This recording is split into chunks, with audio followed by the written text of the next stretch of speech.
They don't care what your product does. Really, like they don't care. What they want to know is what it can do for them. And especially don't copy big brands. A lot of people will go and look at big brands' website and they're gonna say, look, they're doing this. It's working fine. But what you forget is these people. I'm excited for today's show because, Dominic is somebody I've been following on X and I love the insights that he shares. And so, first of all, Dominic, thank you for being on this show. Thank you for having me. Can you tell us a little bit about yourself, what you do right now, and how you got to this place? For sure. First of all, my name is Dominic. I'm a Canadian living in the USA.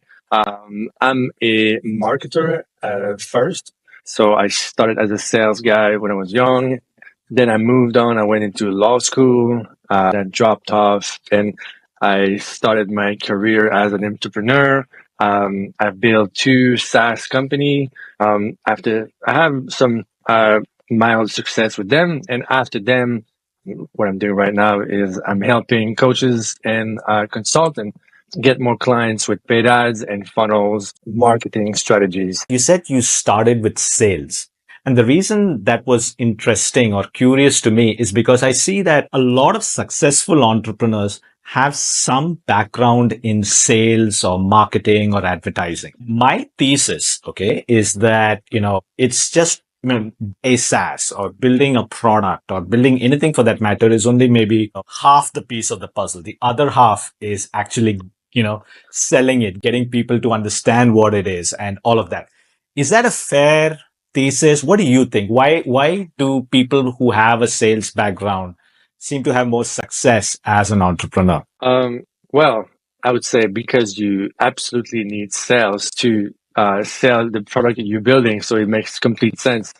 But also because if you have a background in sales, I think you have more confidence that you could put something in the market. You're gonna know how you're gonna make money with it.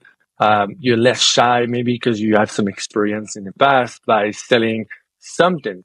Which is very crucial. And especially when you're doing SaaS, it's a lot of coding. The product takes a lot of time to build usually. I mean, past the MVP, let's just say. And then we always forget that if you spend 1 hour building something, you're probably going to have to spend 4 or 5 hours to market it. And that's the part that people usually don't put enough time to market their products. So if you have this mindset of marketing, you can kind of know where to position yourself in both sides. And I'm glad you said that, Dominic, because that is why I was so excited to have this conversation. We are going to have a masterclass today. So, Dominic, what do you have for us? How do we understand or learn about product positioning? Where do we start? Yeah, so I thought to divide this big question in 5 big points, let's just say. And the first one I want to start with is build your audience. And nowadays, it's so easy with social media. You kind of just go on any social media you want, and you have to start producing content. You need to start to put yourself out there and really seek out your audience, seek out who you can market to if you have a product already, or if you're still looking for something to sell, then you can ask this audience, these people on social media, could they be resonating with? Like, what can you sell to them? So the first step I would say is go out, build your own audience on every social media you want. Personally, I like Twitter or X, but you can choose any social media, and you should really start there, because that's one of the mistakes I've done in the past. It's so useful for them. It's such an unfair advantage. So anyone now can do this and should build an audience before anything else. That's what I would say. In fact, one of the things I'm doing now is building an audience. So this conversation that we are having, the content that I'm putting out is because I've discovered that, if there's this age old question, if you build a product and nobody knows about it, did you still build anything of value? It's a question I ask myself. And I totally agree with you that it's very, very important today to build an audience. I've seen a lot of SaaS founders or people who build products in paid ads, as a way to attract traffic or get traffic into their funnels. How do you think about that? And what do you think is the major difference between paying for traffic and building organic traffic? The only difference is, well, first, paid ads cost money, but also it's gonna get you people in the door faster. But there's also a problem with that. Like you're paying for people, but when you're building a SaaS, especially SaaS, any product, but especially a SaaS, usually at the beginning, it's not ready yet for an audience, meaning people will start interacting with it and there's a lot of bugs, or maybe it doesn't solve a problem. So people are going to start using it and quickly go away because it's not ready and it's normal. So if you're using paid ads, it's good in one way that you're going to test your product super fast. You're going to know right away if it's good or not. But you're probably going to lose all these people. So if you're okay losing the money, I would say, okay, go with paid ads, but it's going to be short lived. You're going to get people in and right away they're going to leave because your product is probably not ready. Or if it is, you're going to will be left with one or two or five people, and then you can start like engaging with those people. But it's really if you're ready to pay that kind of money for that kind of traffic, as opposed to if you go with organic ads, you go out there yourself and you start to find some people. It costs zero money. You can have a better control of who's entering your market or who is interacting with your product, and then you can test right away, talk with them. It's a little bit slower process, but maybe more deep with your audience, as opposed with cold traffic that you don't know, and then just try it and they go out. So That last part, what you said, is something I recognize because I used to run paid ads. I've done organic marketing as well. And what I've realized is no matter how much paid ads you do, you still need to do organic marketing at the end of the day to, keep these guys interested and keep them, build trust, build a relationship and, get them to flow through the rest of your funnel. So, I realized that, hey, if I'm going to be spending all of this time and energy doing that, why don't I do that from the beginning itself, right? And there's also this concept of push versus pull marketing. I don't know if I'm saying it right.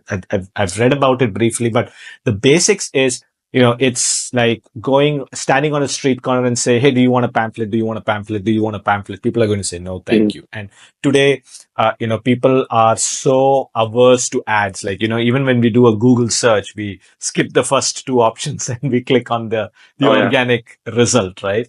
And people are so averse to that versus you showing up regularly, building or creating content, showing up organically. And then people are going to click on your content. They're going to feel like, hey, this is my decision to watch this guy or my decision to approach this guy. That means that guards are down. They want to, they're more open to change. They're more open to, building a relationship with you. So, just my 2 cents also, guys, that if you're going to spend on paid ads, right, you're still going to have to do organic marketing. So, might as well just do organic marketing from the get-go. And then whenever you need a boost or whenever you need, something to happen fast, like Dominic said, that's when paid marketing comes into play. Having said that, I don't know, Dominic, if you noticed this, but recently the cost of ads has also gone up tremendously. Previously on LinkedIn, for example, which has the highest ad spends, the minimum you need to have on there was 5,000 rupees in Indian currency of ads. Now it's 15,000. So 3x is the minimum that you need to spend on LinkedIn. On Instagram, it was about 500 rupees per week. Now it's 500 rupees per day, which is the minimum that adds up. So especially if you're just getting started building, your platform, you are not going to have that kind of money to burn unless you have VC funding, which I don't recommend. That's a different topic. So yes. So let's talk about positioning and being organic in the way that, we attract or reach and attract and build trust with customers. Is there any tips that you would give, Dominic, about building an audience, something that you have seen to work in the past, something you've seen that doesn't work in the past? The way to do that is very simple. The famous Gary Vee, I think, coined the sentence, the first is like, instead of producing content, you should document it. So whatever you do, especially if you're building a SaaS, you should document how you build it, like what you do on a day-to-day basis when you're building your product, or just if you're trying to find a product to sell, you should also document that. Like, what are you doing to try to find a marketplace, to find a market to sell something to? What are you doing day to day to build your own audience if you want? Like, how many pieces of content you're building, how you go about building those pieces of content. So whatever you do, document it and just push it outside in the world and on any platform. And I think this is how you start. You just explain what you do on a day-to-day basis, and it's much more powerful than trying to just getting your audience on something you don't know about, or you taking some piece of content online, you just like rewrite it and put it online. I think it's much more powerful if it's your personal experience and it's what you're doing on a day-to-day basis. I think what's very powerful also is to add your own fear, your own insecurity, like your own, like, for example, if you're building a SaaS and you're like, oh, maybe I don't want to tell anyone what's my idea, like what I'm building right now, because your fear of people are going to steal your idea or something like that, which is very, not not real. It's not a real fear. Yeah. Like, people won't steal your idea. Like, you should always instead put your idea in the world. If anything, you're gonna find maybe co-founders to join your idea, because nobody is gonna take just an idea and steal it from you, because it's so much work to just put it into reality, and people won't try that. You need to be very convinced that this is a great idea and only you think it's a great idea. So Yeah. put your idea in the world. It's much better. And then you get some feedback. You get people saying, I think it's a great idea, or maybe you should add this, or maybe you're going to find your first customers like that. So that's how powerful it is to put your idea in the world and not fearing just telling what you're thinking. And you should always strive to share with people what you're doing. That's a very great way to get started. I remember, was it Alex Hormozy who said, instead of saying how to, say how I, and then start your Yes. Piece of content. So how I did this, here's what I learned, here's how I am thinking about these things, because that's a very genuine way of creating, a visibility for not only yourself, but the work that you're doing. And it gets people curious, and that's how tribes are formed. That's how leaders are born. That's how products are sold. So guys, Oh, yeah. if you haven't yet thought about building an audience, build an audience first before you build your product. Like Dominic said, there is so many advantages. One last thing I want to leave with everyone. There's a book called Show Your Work by Austin Kleon. It's a small book, like maybe 100, 120 pages or something like that. You can probably read it in one sitting because half the pages are drawings or doodles. But in that book, Show Your Work, and then the next book, Steal Like an Artist, and keep going. These three, it's a series of 3 books written by Austin Kleon, where he talks about how you can get started in a media or a visual first world, and start showing your work, how to steal like an artist, not having to stare at a blank canvas all the time. So for those of you who are thinking of building an audience, my recommendation are these 3 books. So now that we've built our audience, what is the next part of positioning? All right. So the second point I put on my presentation, and it's from a book I read, and it's a very good book. It's called Sell Future. So the topic is you sell future and not feature, right? So you can say like sell the transformation instead of going and, if you're building a SaaS and you want to talk about your product, what it does, all the feature, all the cool thing, the automation, all that stuff. The reality is your customers really don't care. They don't care what your product does. Really, like, they don't care. What they want to know is what it can do for them. Like, what kind of transformation your product will provide to them. Like, the best comparison is like, if you're selling a fitness product, people don't care what your product does. What they care about is probably, how am I going to lose weight, or how am I going to like build muscle? That's the transformation they're looking for. And your product is supposed to provide these benefits, the transformation. In SaaS, usually it's always some kind of automation, and people get really bogged down with like, oh, it does this, it integrates with this and that, but it's really not what you should sell. What you should sell is like, what can I do in the end? How much time I'm going to save with my product? Like, what I'm going to get in the end, in my day to day, how it's going to like affect my life. at the end of the day when I use your product. And this is really what you should sell. If you're selling something like about productivity, like you're going to save them a lot of time per day. Like if you tell them like at the end of the day, you're going to save like 2 hours, you're going to be able to have more time with your family, with your children. You're going to have more time to go to the gym. You're going to feel better. You're going to be more healthy because you can go at the gym now. They're going to say, God, what is that product? This tool. Interesting. Because now they can see the transformation they can get, the big benefit behind. And now they're going to say, yeah, that sounds interesting. Let me check it out. Instead of saying, yeah, it's going to integrate with your calendar. You're going to be able to do this and that. They don't care about that. Absolutely. That is a very, very, very important point when it comes to positioning your product in the market. And, there are two examples that I always remember whenever I'm creating copy for my products. I think of Gillette razors and car ads. These Gillette razors, right? It's usually not about the sharpness or the feeling. It's about the guy looking fantastic, getting the girl, succeeding in his career. And have you seen those ads? Okay. It's not about the smell. It's not about the feeling. It's about, how all the girls swoon over the guy after he puts on the Axe fragrance. Car ads are the worst. They don't talk about the features at all. No, it's not about the features. It's about how you feel driving the car. It's like, it's the success that people think you have when they see you driving the car, like how you feel.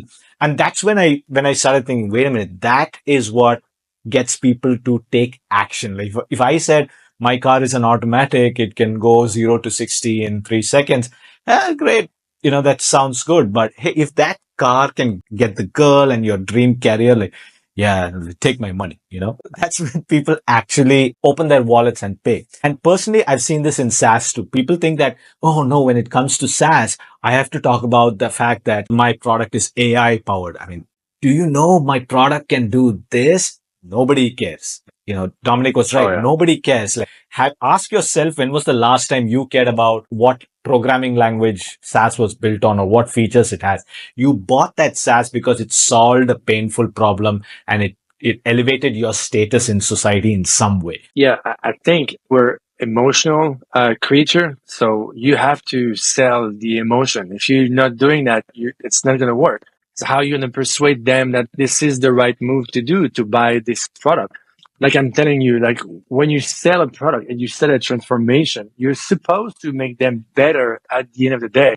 So if your product can do that, the product can make them feel better at the end of the day. You should, by all means, sell them as much as you can. Like you should push your product as far as you can go with it because you want to convince them. You want them to use it because their life will be better. If you have the cure to cancer, you're going to knock at every door, and you don't care if people are bothered by you because you have the cure to cancer. You're going to do whatever you can to just sell that to people. And that's how you should see your product. So there's always a deeper meaning to your product.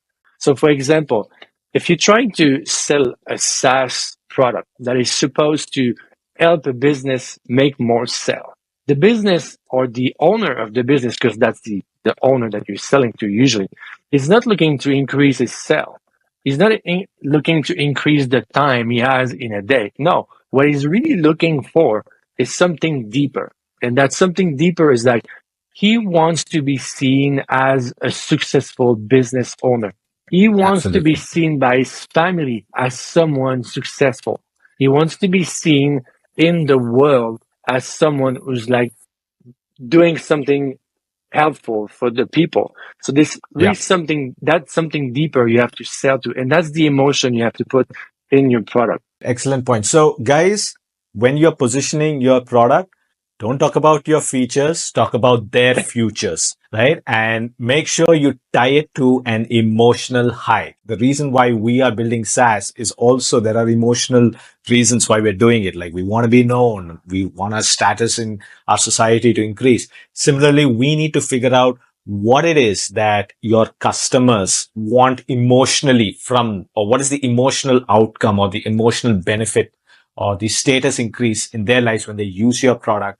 And that, my friends, is how you position your product. That is where they will actually open up their wallets and pay you. Did I get that right, Dominic? Absolutely. Oh yeah, that's you should always sell this way and not talk about your feature. Yeah, that's Absolutely.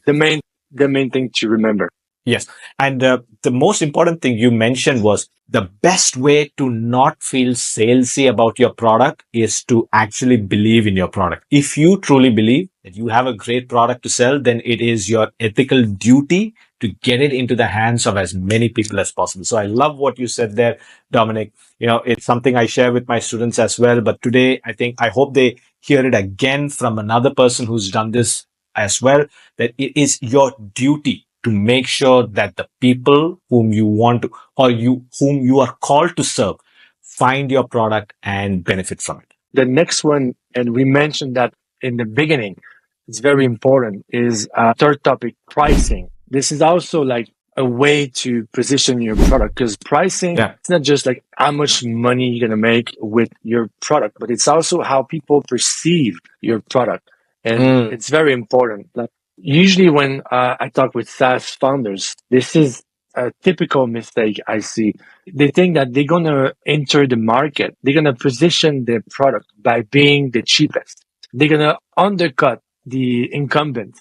And they're going to say, oh, they're charging like crazy prices. I don't know, $100 per month. And for us, we're going to go with 20 because we don't need that much. It's a classic mistake. And it's so wrong. It's so wrong on many regards. First of all, if you want to compete with the incumbent, you have to make money enough for you to survive. And usually if you price it super low, you're not going to survive. You don't have enough margin to sustain your business and to be able to hire people and to build more of your product. So it's really like shooting yourself in the foot if you're trying to price it lower.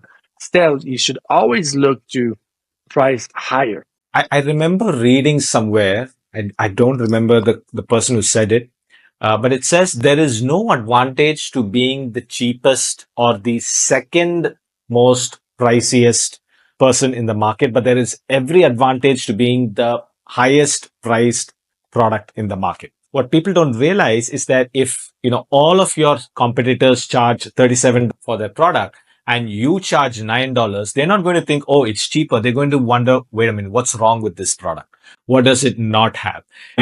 It's like you go to a marketplace and you see Apple selling for $10 and then you sell it for $5. They're not going to say, wait, aren't these both apples? And say, something's wrong with that apple. That's why it's selling for $5, So we're not going to buy that. So it's again, understanding how perception works, and I totally get it. It is a classic mistake, especially founders from, developing countries make, because here the cost to build SaaS is lesser than first world countries like Americas and, Europe. So we think that, okay, we will charge lesser. But I've now noticed, Dominic, that a lot of companies in India and many other, Southeast Asian countries, why should we charge any lesser? And so they charge a premium.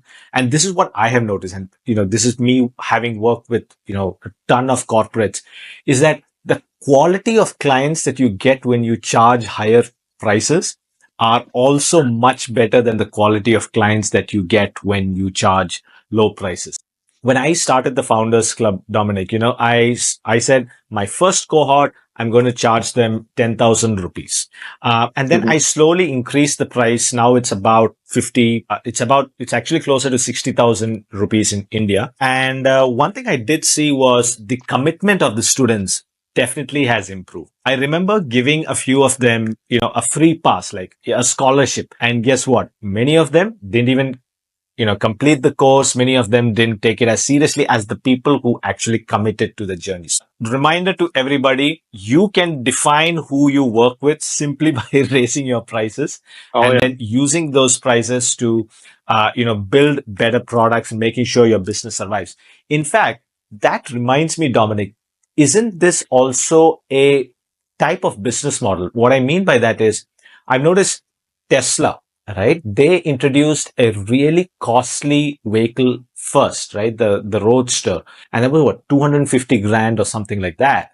And that was what they started with. And that allowed them to build the company out and then offer more and more cheaper solutions to the general public. Have you seen this? I mean, is there a name to that business model? And how does that, and can you explain that to our, viewers? I don't know if there's a name, but the strategy is more like you go premium before you go for the normal product for sure. Like it's how you enter a market. You're gonna sell to the biggest or most expensive market first, just to penetrate in the market. Because there's many advantages to that. First of all, if you sell to people who have more money, then you're more inclined to sell your product easily. You have less convincing to do because these people have the mean to buy it. But also, yeah, if you have more margin, you have more ability to fuel your company with that money. Like instead of like scraping by to pay your employee and you don't have a lot of margin, so you cannot reinvest in your company. If you have big margin because you're selling a premium product, then you can reinvest that into a different product that is low end or lower end, or you can just refuel your marketing to spend to more people or pay more employee in your company. So you're going to grow in the end. So, and this is what a business should strive to, is to grow. So if you have more margin, you can do more with that money. So if you're selling a product, go premium first, because then you can do so much more. You can make your product better. You can hire more. You can sell more of it. So more people will benefit of it. So it's really a good positioning like strategy to make sure you're going to survive. So now that we've understood, the importance of pricing high, and what's the next thing that we need to think of when positioning our product? Yeah, the next thing would be clarity, your offer. You need to make your offer super clear that people are going to understand and they know what they're going to get, like when they pay for your product. And this is usually something that most founders, when they start off, have a difficulty to articulate. They have a nice product, but how are they going to explain it in the market? How are they going to offer it, let's say, on a website? Or if you're going to build your audience on social media, how are you going to explain it on social media? How are you going to pitch it in one or two sentences that people are going to understand? And this is usually where I see, especially SaaS founders, because usually they are developers and they have difficulties to put like the right words on a website. Like they can build product, but it's not their strong suit to put that into Word in a web page. And this is where I see a lot of mistake to be done. Copywriting is usually not so clear.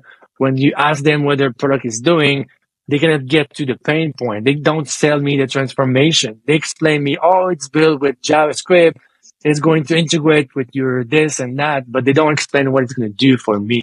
So this is really the next point, is being clear about your offer and how you're going to pitch your product, how you're going to position it to someone who wants to know about your product. Okay. So clarity. So that's how it is. Clarity is the step where we make sure that what the audience expects is clearly communicated to them. What are some tricks? What are some tips or tricks that I can, probably leverage in order to be more clear? Like sometimes I guess, don't use jargons, speak simple language, simple English, dumb it down, talk at a third grade or fifth grade level. What are some tips and tricks that you would say to help be more clear? Yeah, for sure. So I guess there's many components to clarity. One of the first one that you always hear, it's talk about the benefit and not what your product does. So if you want to do like a website, if you want to explain what it does, I would say in the main title, you should say what's the benefit of it. Like you should start forward with your benefit and not say like we are SaaS doing productivity for engineers. You should say like a benefit instead, like I'm going to say something that you always hear. It's probably not super good, but save 2 hours when you code for your website, right? So you lean forward with the benefit of the product so that people can put themselves in their own environment. Okay, so if I use this product, it's going to allow me to do this. So your main title should be about the benefit, first of all.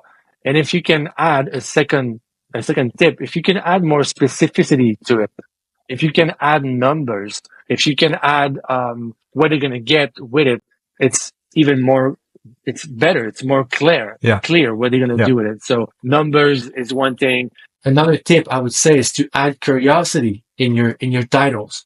One thing you can say to speak about curiosity is if you're doing a blog article and you want to talk about the 5 tips on positioning, then you're going to say, here's the 5 tips to position your SaaS, right? You're going to mention that this is going to be what you're going to learn when you read this blog or this article.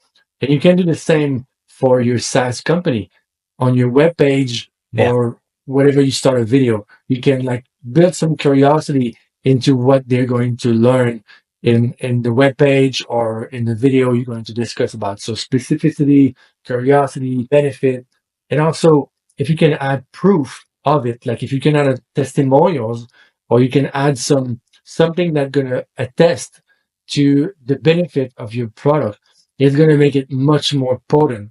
People will believe it even more. So it speaks even more to the clarity of the benefit that you're trying to sell. So really benefit, curiosity, specificity, proof of concept is what you should add in your sales pitch when you're trying to sell your product. Awesome. Okay.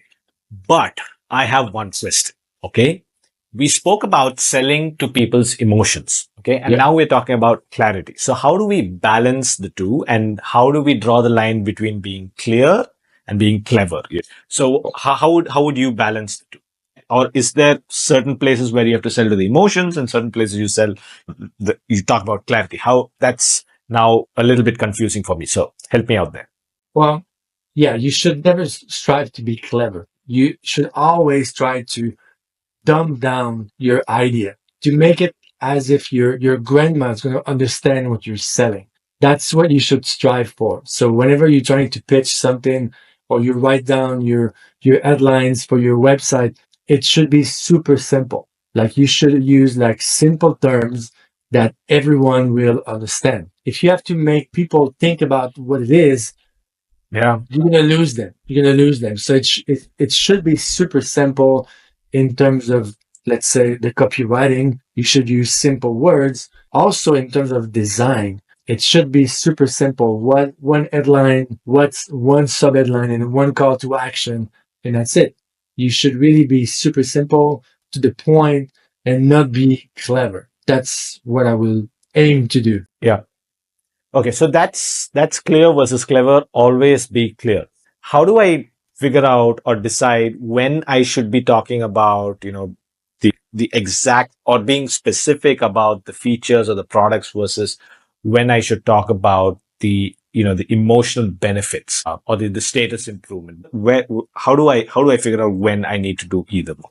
Yeah.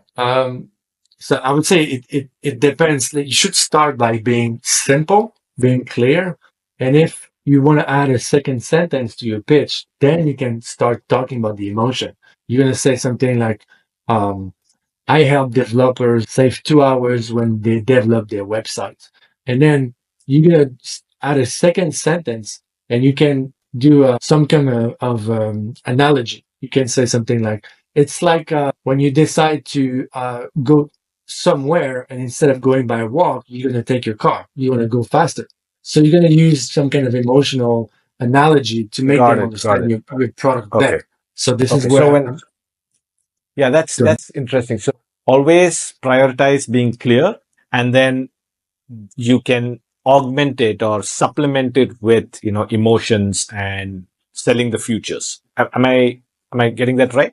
Yeah, you want to solidify the idea of your product, but you first need to explain what it is, like what you're selling.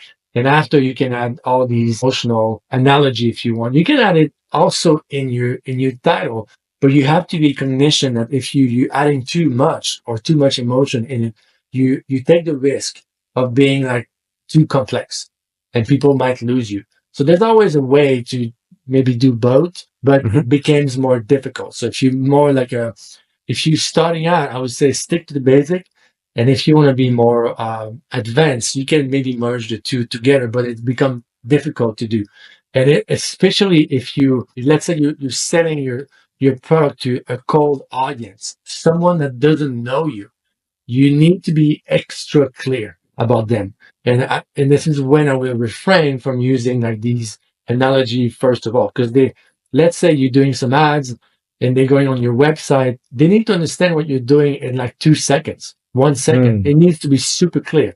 And then you can go on to explain the emotion, all that stuff. But I would say stay away from being clever.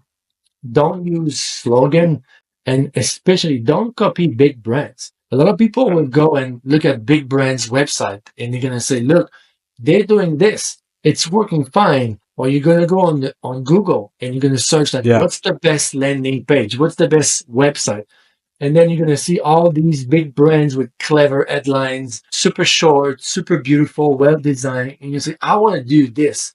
But what you forget is these people, they're known. People know them. And they already have a brand implemented. So they can like take more risk and put more emotion and put more something that is more subtle in their marketing campaign because they already built a brand. But when they started, they had to be super simple, and probably when they started, like some SaaS we know, Airbnb, Dropbox, they were doing the marketing on the one-on-one first. And so they were explaining the product to people they know with super simple term. It was about like sharing files. It was about to find a place to live online. So Yeah. they were super clear about their marketing. If when you start out and you copy big brands, you're gonna get burned because it doesn't work with cold audience. It doesn't work with people that doesn't know you. Fantastic, fantastic. So always strive to be clear. And as I'm saying that, I'm thinking about my own web pages. I'm like thinking, wait a minute, that lines over there could probably go away, disappear because it's not clear. It's me trying to be clever. So great. So now we've spoken about clarity as well. What else? Yeah. So the last thing I put, it's number 5.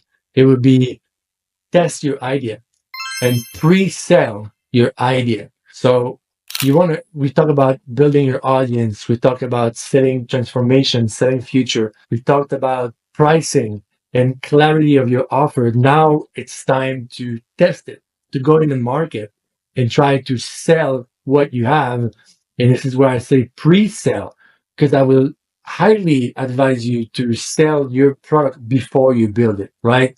So you find your audience, you find how to pitch it, you sell a transformation. You should go out there and try to sell your product before you have finished building it. You can have an MVP if it doesn't take too long to make, but I would highly advise to try to make some sell before it's even ready. And there's many advantages to this. The first one is, of course, you're going to validate if your product is good or not. If people want it, they are willing to pay for it or not. But also, you're going to fund your own product. You're going to fund the development of your product, which is very important. You don't want to be building for 2 years and have nothing to show for it Sure for it. afterwards to Yeah. try to sell it. So you should, and you're going to build your audience also by doing this. So I think the last step is really to go out and to test everything we just mentioned. All the positioning points I just mentioned, you should go out there and test it. Absolutely. Really well said, Dominic. One of the things that I teach in my cohort is also sell before you build. But why that's more valuable to hear today is because in the past, people used to, maybe sell and then they'd have to wait 8 months for the SaaS to be ready. But today, thanks to low code and AI and so many templates out there, you can sell this week and you can have a prototype ready by the next or in 2 weeks time. So the time between actually taking somebody's money and giving them an MVP is also kind of like really shortened now. So there is no more excuses for not selling first or using the selling phase to test your idea.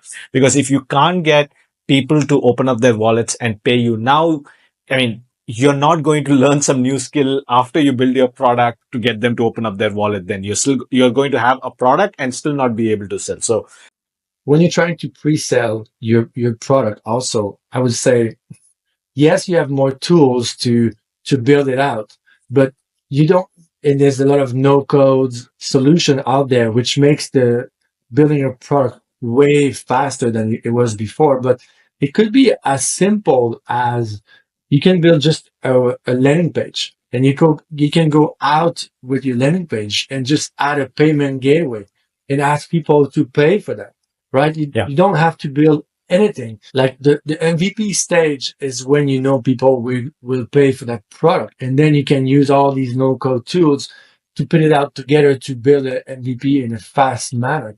But I think first what you should do is just try to go out there. You build your audience on social media. You talk with people in DMs and you just pitch your offer and you ask them, hey, would you be willing to be the first user for my product?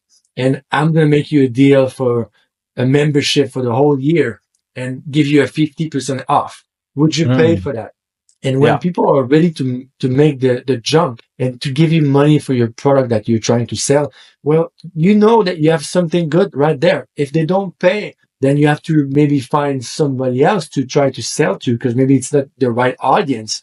But if they pay for it, you know you have the jackpot. It doesn't mean your product is going to be good now, but you know you have a good idea at least, and people are willing to pay for it before it's ready to be the first to use it. So I think this concept is really overlooked, and we hear all these mindset blockers saying like, yeah, I'm not sure if a landing page is enough to sell my product. I'm not sure if my idea is really enough to sell it. And it's really all limiting belief. You should really do whatever you can to sell your idea, your product way before. And as soon as you have at least someone paying for that, then you know you have a good idea, or you have in a good direction to start from. But if you don't have anyone paying for this, I will refrain from checking out these no-code tools and building something. I would say try to stay with a landing page first, or your concept, and go on social media and try to sell it before you do something else. Because I've done this mistake so many times. You build something, you think it's a good idea. People tell you, yeah, it's a good idea. They give their email address and you have a big waiting list. But if you don't pay for it, it means nothing. Excellent point. Excellent point. Unless people are willing to put their money where their mouth is, you don't have a viable idea. Anybody is more than happy to give a fake email, right? But getting them to say, here's my money, that's when you know you have something worth building. Otherwise, what you have is an opinion. And, I'm so glad you said that, Dominic, because I think as builders, we immediately jump to the creation part of the process. Like that's where we find our identities. Like I want to build, right? And we get into that, but we forget that in order to build a business, the first or the more important part of this entire process is making sure that we speak to customers. We make sure that we have a valid idea. We follow the boring parts of the business, to make sure that the idea is actually valid, but more importantly, viable. That's very true. And I think a very, very important reminder for everybody who's watching, please take some time out to sell before you build. It will make all the difference later. Yeah. And you're going to also fund your business. And I know it's the part people fear the most, to go and sell something that doesn't exist. But it's really the most important of all the points I mentioned. Because if you figure this one out, all the other points I just talked about are going to unlock themselves. So we're talking about building an audience. A lot of time you're going to say, yeah, I want to sell my product before it's built, but to whom? That's mean you doesn't have an audience. If you don't have an audience, you probably don't have a go-to-market strategy. So you should go back to the drawing boards and build your audience first. And we often want to do, like you just mentioned, we want to jump into building because that's what's fun. It's fun building stuff. I agree. It's nice, but you cannot skip any of these points. You still need to build an audience. You still need to sell your product before it's ready. So there's no shortcuts. If you build your product, you're going to have to do whatever we just mentioned, all the points before. You're going to have to do them before anyways. So you're basically losing time if you're doing this. Plus, you don't validate your idea. You don't have money to survive in between the time you build it.